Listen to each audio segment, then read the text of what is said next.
মাত্র 1 কাপ গুঁড়া দুধ দিয়ে প্রায় 1 কেজির মতো মিষ্টি তৈরি করতে পারবেন। মালাই চমচম মিষ্টি, এটা দেখতে যেরকম লোভনীয় হয়, মিষ্টিটা খেতে অসম্ভব মজার হয়। হ্যালো এভরিওয়ান, আসসালামু আলাইকুম। সাবিয়াস রেসিপিতে আপনাদের স্বাগত। আজকে আমি মালাই চমচম মিষ্টি তৈরি করে দেখাবো, তাও আবার গুঁড়া দুধ দিয়ে। এটা খেয়ে কেউ বুঝতেই পারবে না এটা গুঁড়া দুধ দিয়ে তৈরি করা হয়েছে, এতটাই মজার হবে। চলুন রেসিপিটা দেখে নিই। এখানে আমি 1 কাপ গুঁড়া দুধ নিয়েছি। তারপর এখানে আমি দিয়ে দেব বেকিং পাউডার, দিয়েছি 1/2 চা চামচ, দিয়ে খুব ভালোভাবে মিশিয়ে নিব। এরপর এখানে আমি ঘি নিয়েছি, ঘিটা একটু গলিয়ে নিয়েছি, 2 টেবিল চামচের মতো ঘি নিয়েছি। ঘিটা দিয়ে গুঁড়া দুধ খুব ভালোভাবে মাখিয়ে নিব। এই স্টেপটা কিন্তু খুব ভালোভাবে ফলো করতে হবে, খুব ভালোভাবে কিন্তু মাখিয়ে নিতে হবে। মেখে নেওয়া হয়ে গেলে তারপরে এখানে আমি ডিম নিব, একটা বড় সাইজের ডিম নিয়েছি। আপনার ডিম ছোট হলে কিন্তু একটা হবে না, আরও কিছুটা লাগতে পারে। আমার ডিমটা যেহেতু বড় ছিল, আমার একটা ডিমে কিন্তু হয়ে গেছে। ডিমটা দিয়ে আমি খুব ভালোভাবে মাখিয়ে নিয়েছি। এই সময় মনে হতে পারে যে এটা খুবই নরম হয়ে গেছে, কিন্তু দেখবেন 5 মিনিট রেস্টে রেখে দিলে এটা খুবই সুন্দরভাবে সেট হয়ে যাবে। আমি এটা এখন ঢেকে 5 মিনিটের মতো রেস্টে রেখে দিব। এদিকে আমি চুলায় 1 লিটার দুধ বসিয়েছি। দুধটা একটা বলক তুলে নিব। এখানে আমি কিন্তু 1/2 কাপের মতো পানি দিয়েছি। এখানে মিষ্টির শিরাটা কিন্তু আমাদের পাতলা নিতে হবে, ঘন হইলে কিন্তু মিষ্টিটা শক্ত হয়ে যাবে, নরম হবে না। এরপর আমি মিষ্টির জন্য এখানে 1/2 কাপ চিনি দিয়েছি আর 3টা এলাচ দিয়ে দিলাম। এখন আমরা চুলাটা বন্ধ করে মিষ্টি বানাতে চলে আসলাম। এদিকে আমি যেই পাত্রে মিষ্টিগুলো রাখবো, আমি একটু ঘি মাখিয়ে রাখলাম। এরপর হাতেও আমি একটু ঘি মাখিয়ে নিব। তারপর এখানে পছন্দ মতো মিষ্টির ডো নিয়ে মিষ্টিটা বানিয়ে নেব। আজকে যেহেতু আমি মালাই চমচম বানাবো, এই জন্য চমচমের শেপটা দিয়ে নেব। এইভাবে একটু লম্বাটে করে চমচমের শেপটা দিয়ে নিতে হবে। মিষ্টিটা যে যেরকম সাইজ বানাতে চান সেরকম বানিয়ে নিতে পারবেন, চাইলে কিন্তু এটা গোল করেও বানিয়ে নিতে পারবেন। এইভাবে কিন্তু আমি এখন সবগুলি মিষ্টি বানিয়ে নিয়েছি। এরপরে চুলায় চলে যাব। চুলায় আবার চুলার জালটা আমি ধরিয়ে দিয়েছি। এখন দুধে একটা বলক আসবে, বলক আসার পরে আমরা মিষ্টিগুলি দিয়ে দিব।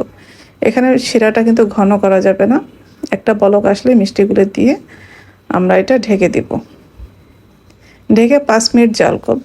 এর মাঝখানে কিন্তু আপনাদের এখানে দাঁড়িয়ে থাকতে হবে। যদি দুধের বলক চলে আসে বা পড়ে যেতে চায়, তখন কিন্তু আপনি এভাবে ঢাকনাটা একটু তুলে আবার ঢেকে দিতে হবে। এইভাবে আমরা 5 মিনিট জাল করে নেব। এরপরে আমরা ঢাকনাটা তুলে হালকা হাতে একটু নেড়ে দিব। এই অবস্থায় মিষ্টিগুলি কিন্তু খুব নরম থাকে, এর জন্য হালকা হাতে নেড়ে দিতে হবে। দেখলাম তো মিষ্টিগুলি মাশাআল্লাহ কত বড় বড় হয়ে গেছে। মিষ্টিগুলি কিন্তু আমাদের হয়ে গেছে। আমি এখন চুলাটা বন্ধ করে এটা ঢেকে রেখে দেবো 1 ঘন্টার জন্য। 1 ঘন্টা পরে ফিরে আসলাম। 1 ঘন্টা পরে চাইলে কিন্তু এই অবস্থায় আমরা এটা সার্ভ করতে পারবো, কিন্তু আমি শিরাটা একটু ঘন করতে চাই, এই জন্য আমি মিষ্টিগুলি তুলে নিব। এখান থেকে একে একে মিষ্টিগুলি সব তুলে নিতে হবে। মিষ্টিগুলি তুলে নিলাম। এখন আমি এই দুধের মধ্যে আমি আরও 1/2 কাপের মতো গুঁড়া দুধ দিয়েছি, দিয়ে একটু জাল করে নিব। এখন শিরাটা আমরা একটু ঘন করে নিব। যেহেতু মালাই চমচম, মালাই তো থাকতে হবে, এই জন্য একটু দুধটা ঘন করে নিতে হবে। এই পর্যায়ে আমি এলাচগুলি কিন্তু তুলে ফেলে দিয়েছি। দুধটা আমাদের ঘন হয়ে গেছে। আমি চুলাটা বন্ধ করে দিব এবং মিষ্টিগুলি আবার এই ঘন মালাইয়ের মধ্যে দিয়ে দিব। দিয়ে একটু নেড়ে চেড়ে মিশিয়ে নিব। এইভাবে একটু ঝাঁকি দিয়ে নিব। মিষ্টিগুলো কিন্তু খুবই নরম, নাহলে কিন্তু ভেঙে যাবে। আমি এখন আপনাদের সার্ভ করে দেখাচ্ছি। এখানে আমি একটা সার্ভিং ডিশে নিয়ে নিলাম। এরপরে উপরে আমি কিছুটা বাদাম কুচি দিয়ে দিব। দেখলেন কতটা সুন্দর হয়েছে, অনেক বেশি লোভনীয় হয়েছে। কিন্তু এটা খেতে খুবই মজার হয়, মুখে দিলে মিলিয়ে যাবে, এতটা নরম মিষ্টিগুলি। আমি একটা মিষ্টি আপনাদের একটু কেটে দেখাচ্ছি ভেতরটা কেমন হয়েছে।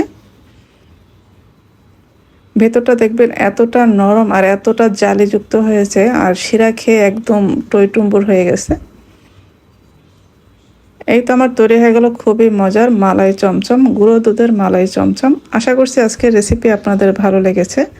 ভালো লাগলে লাইক, কমেন্ট এবং শেয়ার করে দিবেন। যারা আমার রেসিপিগুলি ফেসবুক থেকে দেখেন, পেজটি ফলো করার অনুরোধ রইল। আর যারা ইউটিউব থেকে দেখেন, চ্যানেলটি সাবস্ক্রাইব করার অনুরোধ রইল। সবাই ভালো থাকবেন। পরবর্তী রেসিপি দেখার আমন্ত্রণ রইল। আজকে এ পর্যন্তই। আল্লাহ হাফেজ।